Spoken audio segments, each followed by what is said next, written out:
Hey guys, why do action scenes suck? See all these dumb trailers with these dumb action shots and you were like, oh my god, this movie's gonna suck even though that shot's cool. Well, generally that's probably why the action scenes suck, is because they're pointless. They are there just for spectacle and really add nothing to the characters or expand the story. Many filmmakers forget that even though their scene might have action in it, it still needs to be a cohesive scene. Like, for example, a dialogue scene between a couple having a fight.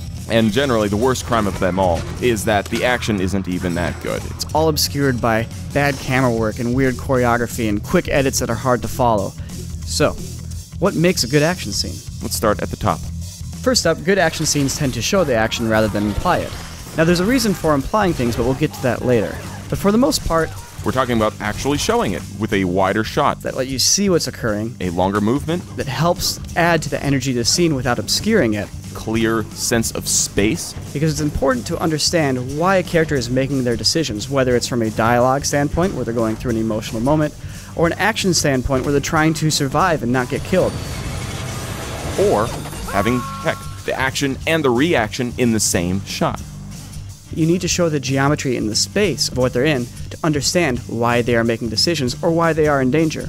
Now, this is expensive. It requires a lot of coordination, having a lot of people in the shot, having effects going off, timed up with actions. It's very, very difficult to film these kind of scenes, and that's actually why you don't see them very often.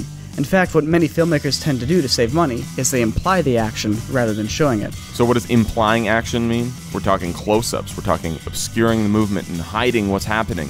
We're talking about shaky angles that prevent you from understanding the movement in the shot. Now, all this conveys what's happening. You understand in your head there's a fight happening or somebody's trying to hurt another person, but you're not seeing the how and the why, and you're not seeing the movement that's dictating why they're doing what they're doing and the decisions they're making in that fight. It's certainly not as entertaining as this, because we're actually seeing the action and the reaction happening in the same shot. It's more believable. It's more impressive. Come on, Bruce, you gotta work with me. This allows us to see how the characters are thinking, what they're doing, how they're moving. You get everything in one nice package. I'm sorry. Let's get on the flip side here, though.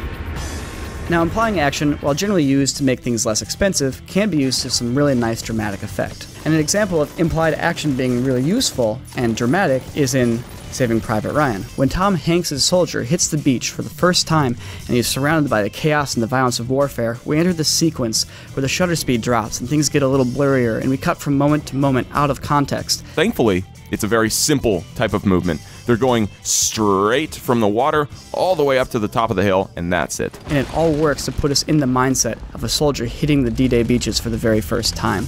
A lot of people forget that an action scene is still a scene first and foremost.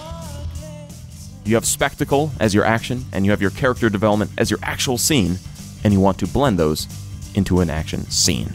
Generally speaking, action scenes tend to just convey that one person wants to kill another person, or they simply don't want to die and are trying to survive. So talking about emotions in an action scene is also very important. King Kong, why are the dinosaurs bouncing around? Nobody really knows. I don't think anyone's ever figured that one out. Resident Evil movies, every single little bit of them, just there's no just stop playing the footage here. Realistically, the best scenes, any kind of scene in a movie, tells some sort of emotional arc for the character and reveals and unveils various elements of the plot that continues this forward momentum that makes you want to watch more. And doing this in an action scene is just as important as any other scene in a movie. So a great example of a fight scene that is more than just a fight for survival is the last fight scene in The Matrix. Now, in this scene, Neo is up against Agent Smith, and it appears they are fighting for survival. I mean, Agent Smith is trying to kill Neo in an onslaught of fists and bullets, but there's another layer to this scene.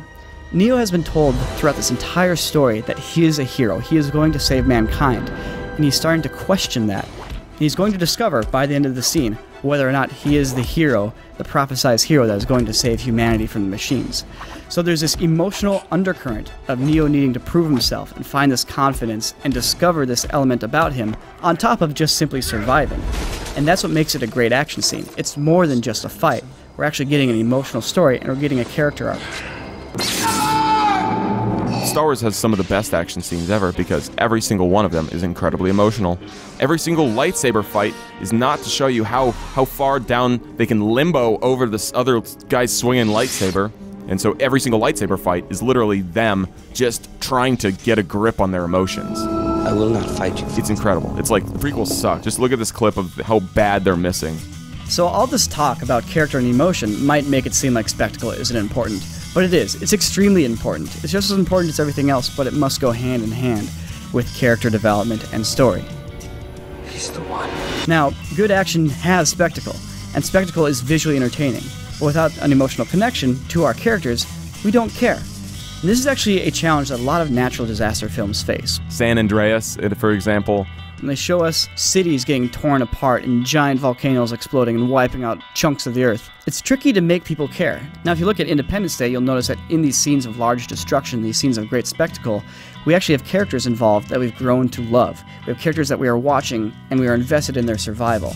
And they put these characters in these moments so that we feel the tension. If the characters have no reason to be involved in the action and they're not emotionally attached to the outcome, well then, they don't have any reason to be there. They aren't going to learn or grow from it. And it's kind of a waste of that character's time. And of course, by extension, kind of a waste of our time. So while spectacle is great, that spectacle needs to be attached. It needs to be grounded. It needs to matter. It needs to have an emotion behind it. And when those two things pair together, as they do so rarely in films, that's when you get great action scenes. So yeah, why do action scenes suck? Well, they're hard to do. You need to have an incredible team working on set. You need to have the budget and funding behind it to pull it off. It takes patience, practice, and persistence to do good action. From a technical standpoint, there are incredible feats of coordination being captured on film. On top of that, there's a whole layer of storytelling and kinetic movement that is such a different realm from the technical proficiency of shooting a film that bringing the two together doesn't always happen that often. So next time you go to the movies, and you see an action scene that's clear and you know what's going on and it feels visceral and you care about the characters and what they are doing and there's layers to the story, savor that moment. Hopefully this video has created a bit of an appreciation for what it takes to pull off that kind of an action scene. And you can come out of that film enjoying it even more than you originally would have. We are certainly constantly trying to figure this stuff out for ourselves as filmmakers. Leave a comment below. Consider subscribing. See you later. Bye-bye. Bye, guys.